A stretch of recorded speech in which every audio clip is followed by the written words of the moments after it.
Alrighty, what's good, guys? I am here to show more or less the final completed version of this build. It is a Righteous Fire build. It's basically a hybrid. It's a hybrid build, but at the same time, it's also a Mana Guardian build. Let me take this off. I think it's probably one of the highest effective health Righteous Fire characters in the whole game. I'm currently roughly sitting at almost 28,000 EHP. And yeah, it's a pretty crazy build. So I'll just kind of show what I got here, and I'll just run some stuff to demonstrate. I'll probably just do this Atziri set. But so pretty much the way this build works is I am scaling strength and pretty much wearing a lot of kind of build enabling uniques such as the Shaper's Touch here. So this gives me extra energy shield per 10 strength and then the mana per 4 strength. Geoffrey's right here for +2 mana, +2 maximum energy shield per 5 strength. And then I also have the Dune Kubriyari, which is 1% increased damage per 8 strength. So all these unique items kind of scale with strength, and then pretty much all my gear is relatively strength focused. So both of my rings are rare rings here. Both of them have strength, and essentially I was going for life, maximum energy shield, 2 resists, and the legacy percent max ES roll. So that's pretty much what I have here. This ring doesn't have the ES, but pretty much as good as it can get almost. My shield is a rare mirrored shield, but pretty much again the main thing looking for this one that I saw was really nice was the strength, and then it's also pretty probably one of the best hybrid shields in the game. So felt like this one was really appropriate for this build. Helm, just a mirrored hubris here with a horn chant. I'm pretty sure this is the highest energy shield horror hubris in the game, if I'm correct. It doesn't have the 2 extra sockets from the Elder items, of course, because this helm is before that. But it, with all the life and energy shield I have, my Righteous Fire already does so much damage to where I really don't need those 2 extra sockets or 1 extra socket. So basically what I have here is absolutely enough for damage.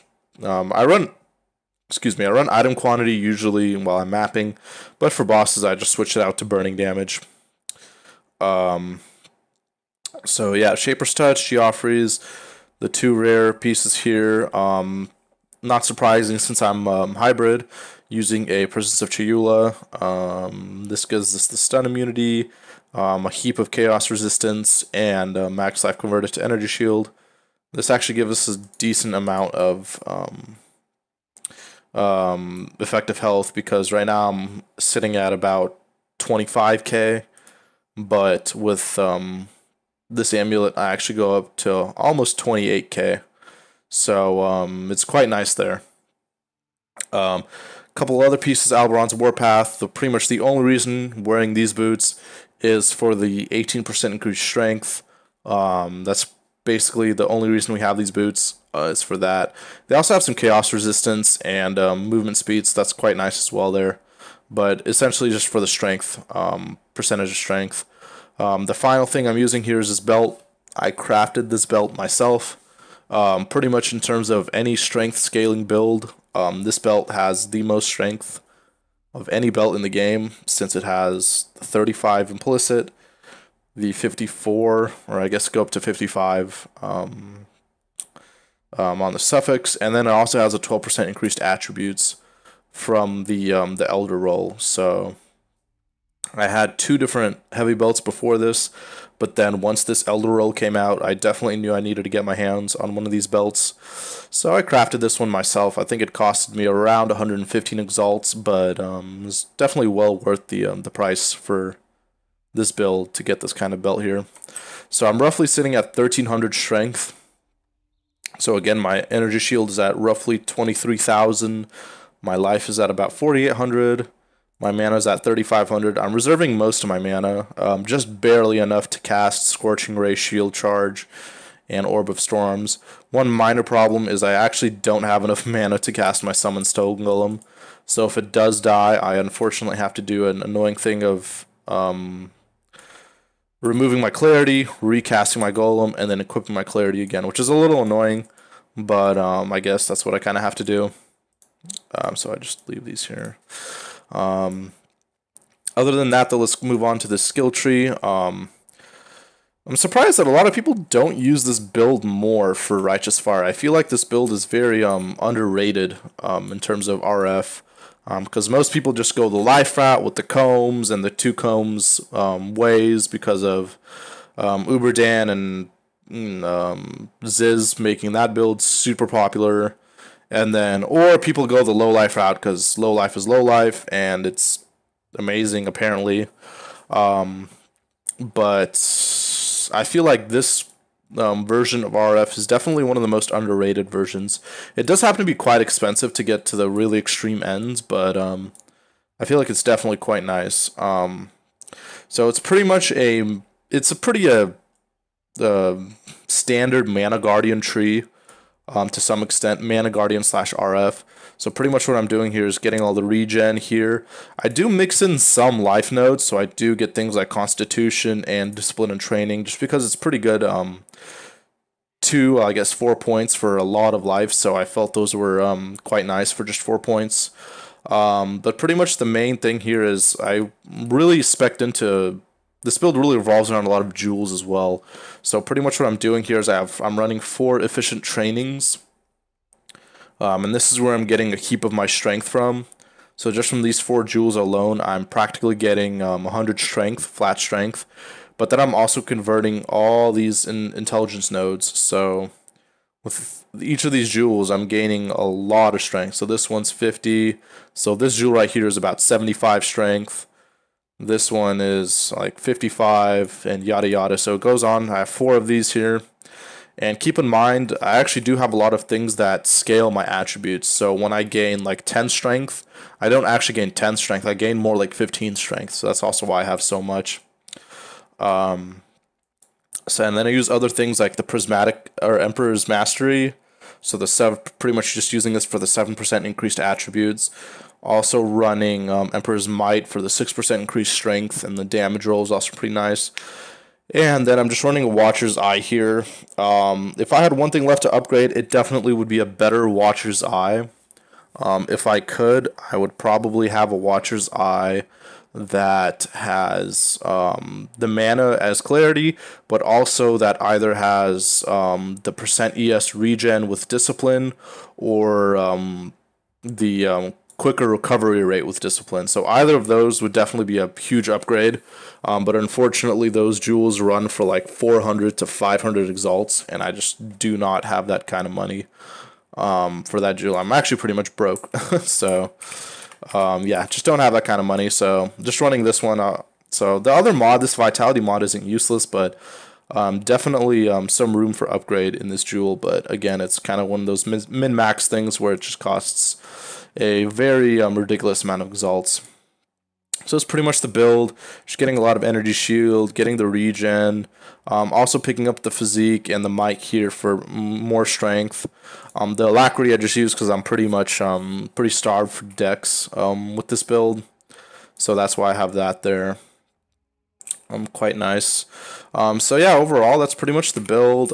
In terms of my links, pretty standard stuff. Purity of Fire and Power and Lighten for level 4 or level 23 on Purity of Fire.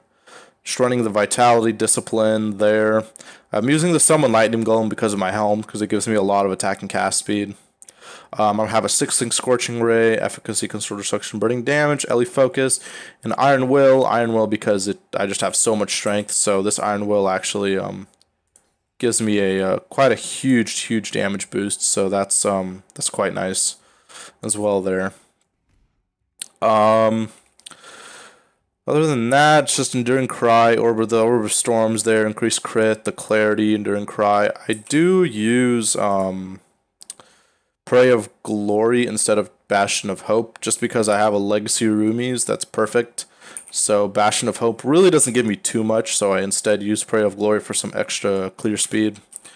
Running a Dune Kubriari, the clear speed gets a little sluggish, so this just gives me some extra shield charge speed, so that's quite nice. Just a Legacy Witchfire, Legacy Dying Sun, the Legacy Rumies. Overflowing Chalice also fits in quite well, but I think something like the Overflowing Chalice or the Dying Sun can probably be replaced with the Quicksilver, and then the Seething Divine. If you notice my resists, I actually have capped Chaos Res. I'm at 76%, so I have 33 on my belt. I have the 60 on the Chayula. I have the 33 on the Hubris, and I have the 12 on the boots. So I'm at capped Chaos Res. So essentially, I'm kind of CI, just because I have capped Chaos Res with 5k life. It's really hard for Chaos damage to be actually like threatening.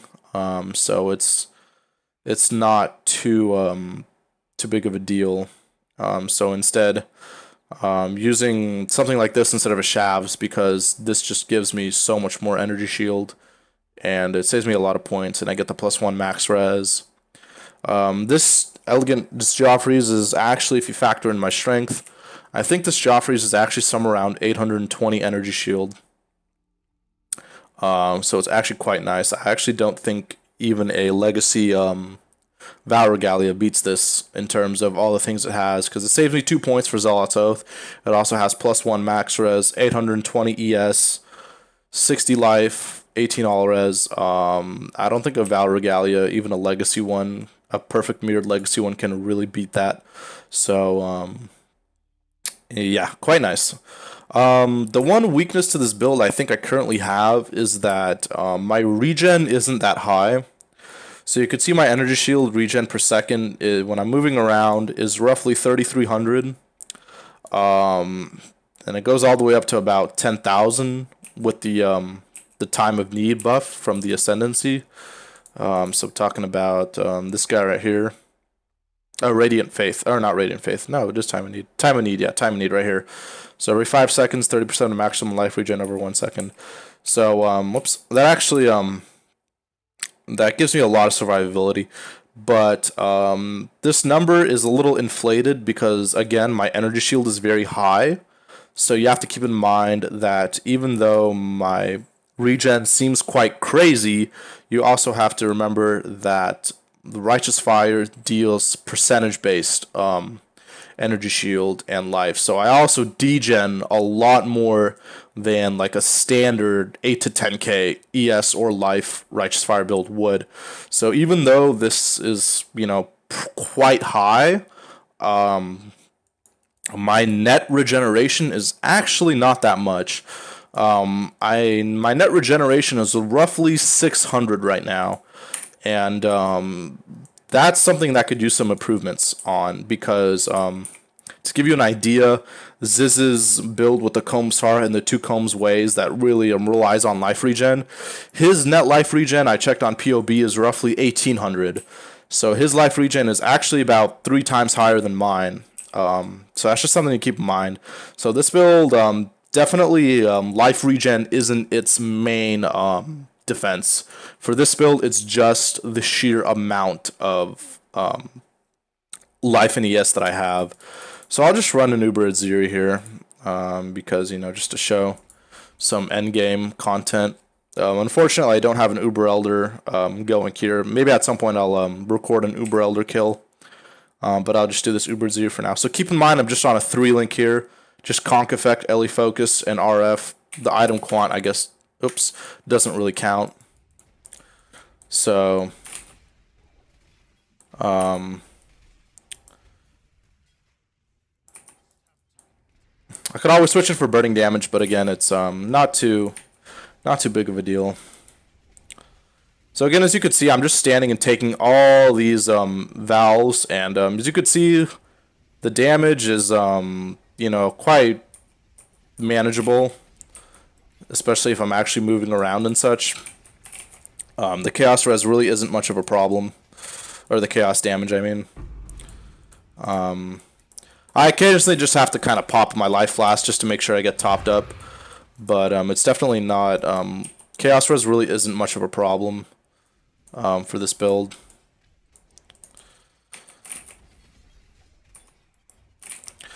So this build definitely works better as a boss killer. This build is definitely made for boss killing. It's nice for it's not bad for mapping, but I think if I was to map really I guess for a prolonged period of time, I'd probably switch the Dune Kubriari for a for maybe just like a Bright Beak or something, just to get some more clear speed. So yeah. But yeah, really happy with this build. It took me quite some time to construct this whole build, just because of the cost, and just finding some of these pieces, especially the rings, were a little difficult to get specifically what I wanted. And then the belt too, I pretty much had to craft on my own.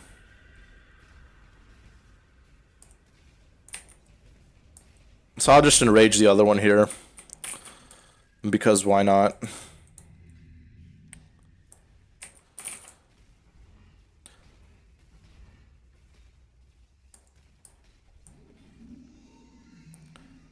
So just standing in that, whatever the hell that is. As you can see, the really big strength to this build is just simply the sheer amount of health pool this build has. In terms of temporary league, you're definitely not going to get to these kind of high numbers, but this build still definitely is viable in temporary league. For temporary league, you're probably obviously not going to have anything like this. You'd probably just be using a whatchamacallit, the shield with the +4 to maximum all res, that one. Probably just be using that one, and the Saphos frame, that's the one. Saphos frame, and so obviously not going to have as much energy shield as I do here, but it's definitely still viable, and it absolutely still works fine. And it's kind of nice because the Geoffrey's is pretty cheap because no one really uses it, or takes advantage of the strength scaling, so it's not really that meta.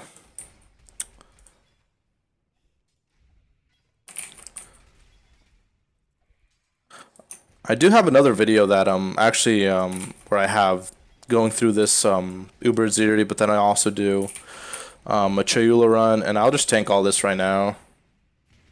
So as you can see, in Uber Atziri, I just tanked like, I don't know, like 15 bears there, and it's absolutely fine.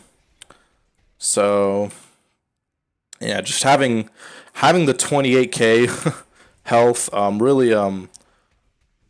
really makes a lot of well, majority of the threats in this game pretty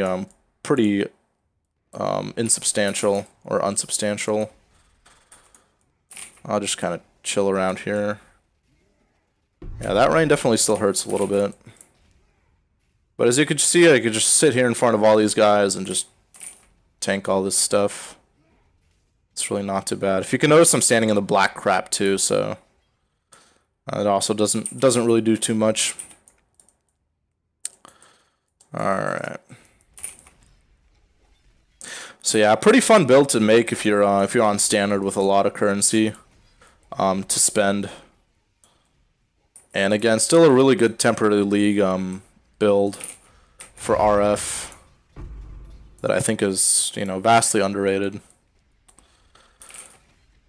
So I think my last video I made, I definitely covered a little more content, but I still had some things to improve. So on the last video I made, I didn't have this belt, nor did I have the Watcher's Eye. So I also switched up my tree a little bit.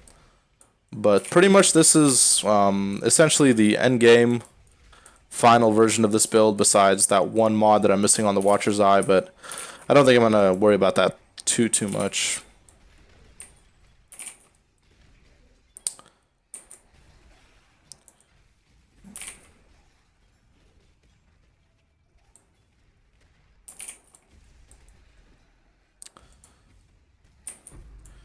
Alright, this breach is pretty pathetic. I'm just going to move on here.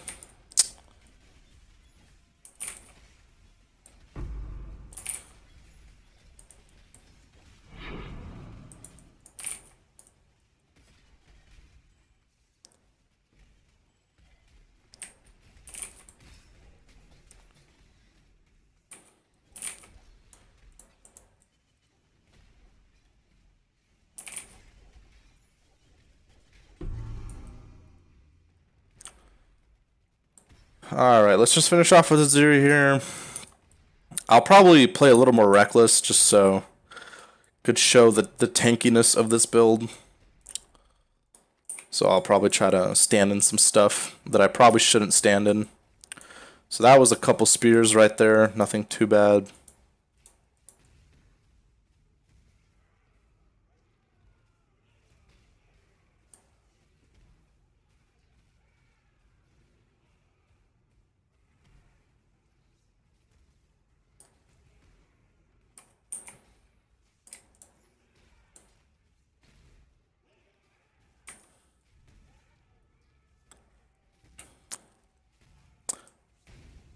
That was a flame blast.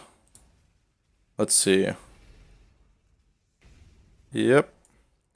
So really, oh, there I go. But really high tanking capability in general. I mean, obviously I wouldn't stand in that much stuff if I was actually trying not to die, but yeah, it just goes to show just really how much this build can endure in terms of just sheer amount of damage that it can take. And so again, this is without a... Damn it. Can't tank 2 double flame blasts, unfortunately. That is a bit too much damage.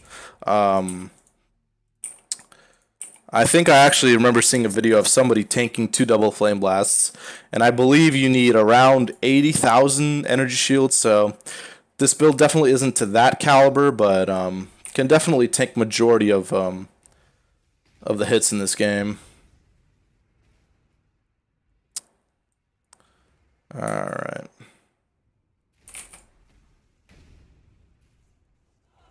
Yeah, and especially with flasks up, it really doesn't make it too challenging.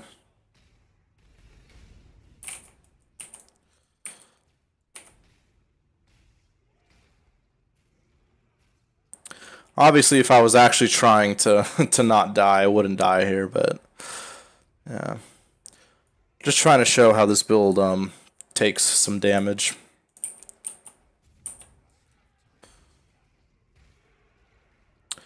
Been trying to find a way to get 7 more mana, but just can't seem to do it, so unfortunately I have to do the stupid swapping. I tanked 1 there.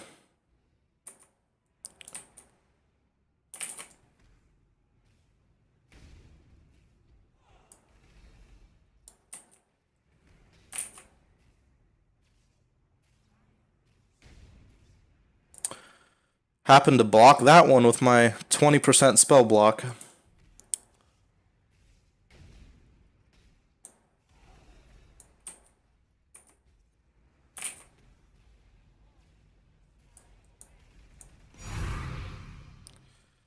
So there it is. Yeah, not too bad overall. So yeah, that is, I think, officially my finished version of the strength scaling hybrid Righteous Fire build. Let me know if you guys have any questions. I'm generally online for some part of the day. So yeah, I'll have a link to this build in a forum post I made. So if you guys want to check that out, you definitely can. And let me know how it goes. One thing I want to say before I head off, though, this is not my build. I wasn't actually the creator of this build. I'm sure this build was around for quite some time, using like this combination of like Shaper's Touch, Geoffrey's, Doomkabriari. Then I'll post the original build guide in the description below as well. So yeah, hope you guys enjoy this crazy guide that I made, and hopefully you make something like it too. See you guys next time.